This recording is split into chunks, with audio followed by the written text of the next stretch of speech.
Brent Skorup is on the line with us. He's a research fellow in the Technology Policy Program at the Mercatus Center at George Mason University. The website is Mercatus, mercatus.org. Brent, am I mispronouncing any of that? No, that's all right. Okay. You wrote an op-ed titled Cops Scan Social Media to help assess your threat rating. You and I are politically probably on opposite sides of the scale, but this may be something on which we can agree. Tell us about this.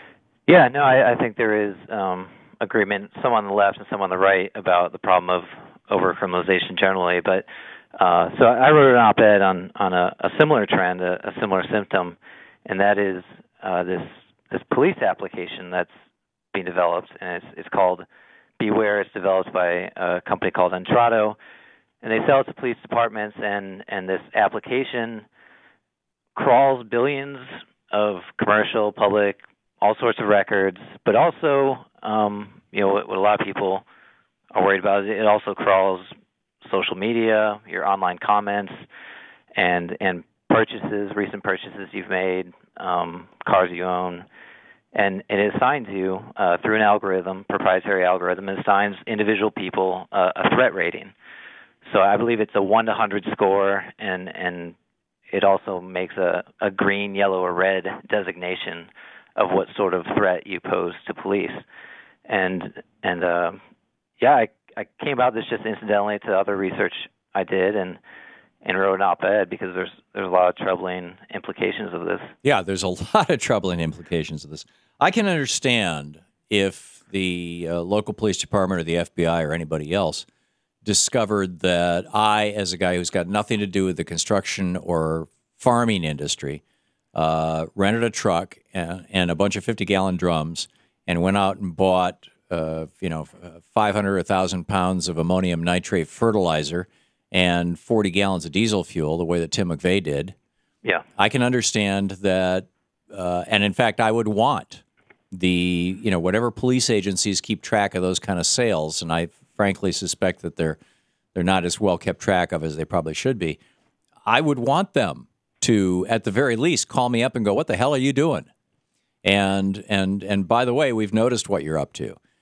On the other hand, what I post on Facebook, am I really going to go on Facebook and say, I just bought 600 pounds of ammonium nitrate? Right. I mean, it's not clear how relevant a lot of this is. I mean, you would certainly have errors along the way, especially, and like you said, I think most people would agree this makes sense in certain circumstances. The problem is this Beware system and other sorts of databases are being used in just routine enforcement. And in the op-ed, I talk about the police boast that they use this for code enforcement. So if they use the example of overgrown trees on a property, they can just look up the property owner, find their phone number, call them, and make them trim the trees. So, I mean, I'm not aware of any state laws limiting how police can use these sorts of data systems. So wait a second. They would find out that your tree is hanging over your neighbor's yard because he complains about you on Facebook. I mean, what's the tie to social media here? Well, I mean, this isn't directly tied to social media, but okay. The Beware system uses social media, address information, phone numbers, and puts all this together into one package and shows a threat rating. So what could I possibly do or say, or you, Brent, what could either one of us possibly do or say that would cause our federal government that is watching our Twitters, watching our Facebook accounts, reading anything that we're writing on blogs and posts and whatnot, and knows our address and presumably is watching our house from Google Earth or something, or the military equivalent, what could cause them to put a red next to you or me? Yeah, I mean, that's a good question, and that's something I didn't discover. I mean, I hope other journalists and scholars will look at this and civil rights groups to see what is going to be. Is it going to a mosque? These sorts of things. I'm sorry? Is it going to a mosque? I mean, we know in 1934, if you went to a synagogue in Germany, you put yourself at risk. Right. I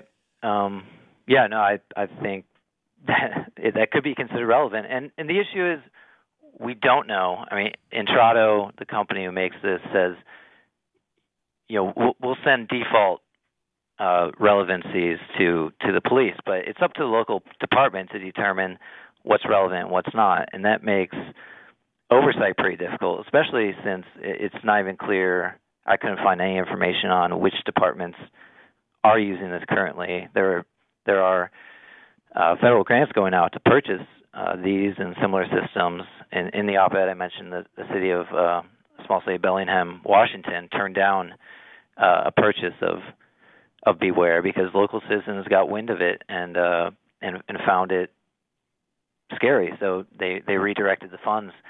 So I would hope there would be some more publicity over these and Beware and other databases that are just collecting indiscriminate amounts of information and allow pretty constant surveillance. They use this program, police. You write, police used Beware. This is the name of this computer program that they're selling to, that a private for-profit company is selling to police departments. Police used Beware recently a Fish concert in Colorado, checking up on concert goers based on car license plates. What the hell? Yeah, no, that was the first piece where I came across this, and it raised red flags in my mind. I mean, what about going to a Fish concert makes you a potential terrorist? Right. I mean, Fish. I don't think Fish fans are known for being particularly violent criminals, and it just. And this was in Colorado, where you can't even say that they're illegally smoking dope. Right, exactly. So I mean, there's all sorts of questions. I mean, it just. I think it shows that no one is exempt from this sort of system. So we find ourselves now in this situation. And let me bring this back around to the largest picture I can think of. Maybe you've got a larger one. We're talking with Brent Skorup, and Brent is with the Mercatus Center at George Mason University, Mercatus, mercatus.org. If you watch Citizen 4, have you seen that movie, the new movie about Edward Snowden? No, I haven't. It's worth the watch. I don't know if it's still playing here in D.C. or not. For a while, it was at E Street in Georgetown. Now it's out in Georgetown, or out in the direction of Georgetown, or it was a week and a half ago when my wife and I went to see it. The point that he made, and we have just a minute here left, Brent. Sure. The point that he made in that movie, basically, is that now, since 9/11, all of the apparatus of a police state is in place in the United States. We haven't had a president who has pulled the trigger, who has said, okay, start using it. Mm-hmm. But in other countries, if this were to happen in Singapore or in China, I made a comment in Singapore at a public venue about pressuring the government for education reform, and I went back to my hotel at the Mandarin, and the police had been there, and they had completely trashed my room. Wow. And the manager of the hotel was like, yeah, they do that sometimes. You must have offended somebody. This is how a police state works. How do we stop this? Right. I mean, I would hope awareness would help some, and I think Beware and is it time for some regulations? That word that you guys tend to hate. Yeah, no, I mean, I think when it comes to surveillance and using police power, there needs to be restrictions on when that is used. I mean, police. I mean, like any of us, can be reckless, and but when it comes to police, being reckless has greater cost than an accountant being reckless. Excellent point. Brent, you need restraints on this. Brent, we're out of time, but thanks for dropping by. Brent Skorup, he's a research fellow at the Technology Policy Program at the Mercatus Center at George Mason University, mercatus.org. Thanks, Brent. Thank you.